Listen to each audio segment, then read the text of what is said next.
So let's try another problem where we're doing a confidence interval of maybe 90% instead of 95%.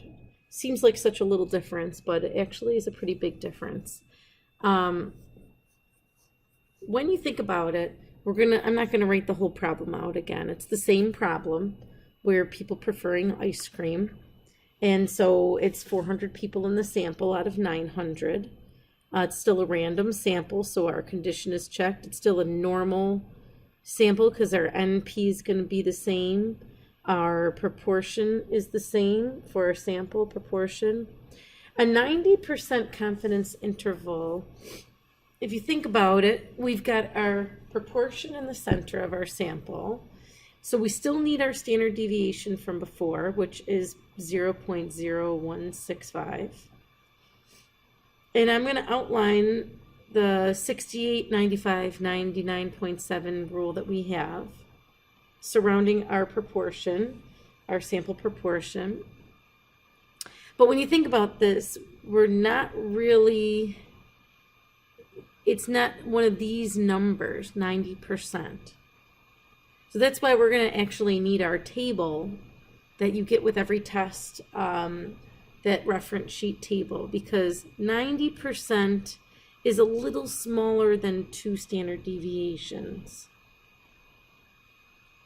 So notice if 2 standard deviations is 95%, I'm making a little line that's a little before that second standard deviation and a little before the one below as well.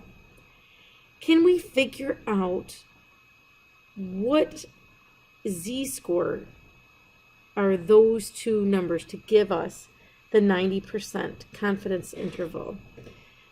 So if I shade in the 90% in the middle, and that's what this confidence interval is saying, we know that there is 5% above and 5% below.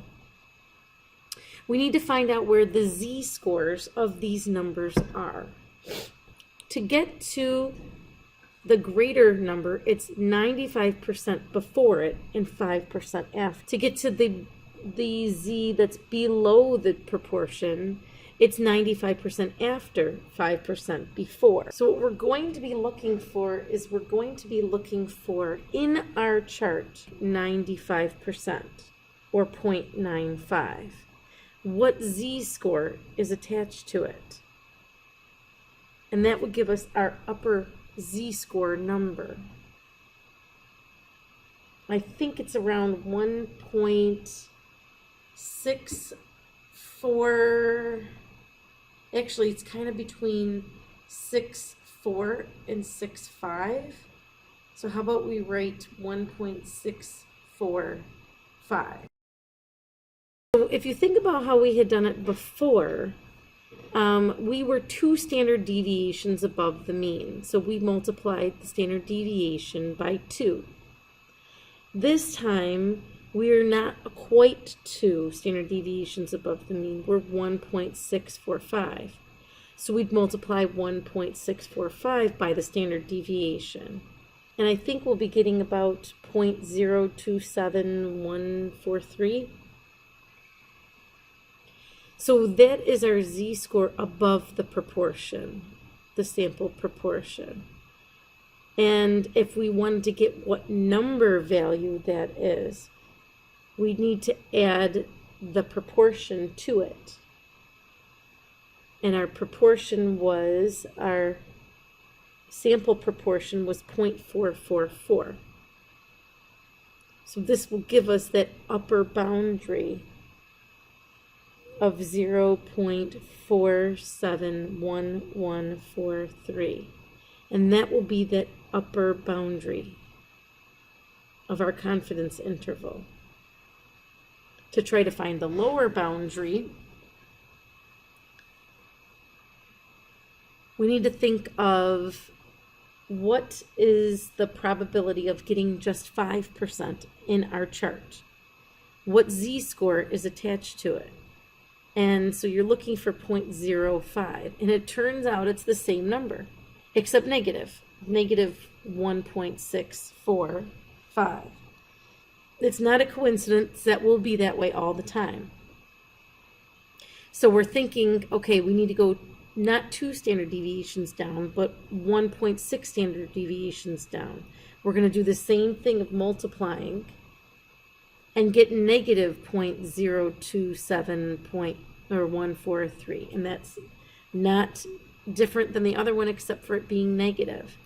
And we're going down that many standard deviations, so we're going to subtract it from the proportion in our sample and get something like 0.416857.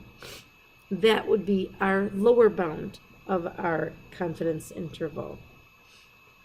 So we could say that our interval is between 0.417, I would say, and 0.471. You should always put the smaller number first, the bigger number second in interval notation. And then our sentence is going to be the same that we use throughout, where we put I am 90% confident that the interval 0.417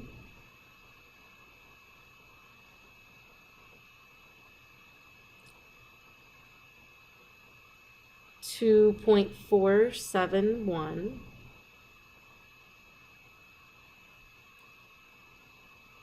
captures the true proportion of the number of adults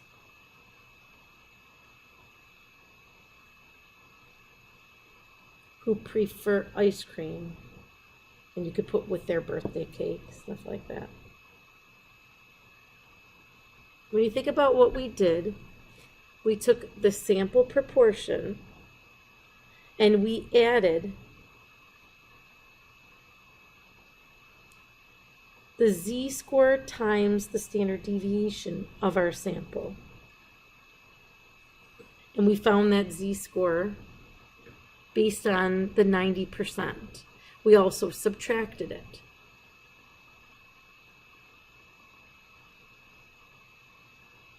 And that gave us our lower bound and our upper bound. This formula, confidence interval, is on that reference sheet that's always given to you for tests and quizzes. And it says statistic plus or minus critical value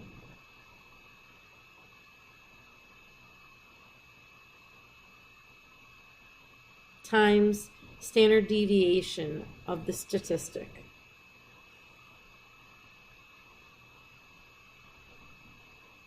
That critical value is honestly the z-score that we used based on the 90% confidence interval. So anytime we do a 90% confidence interval, it will be that 1.645 z-score.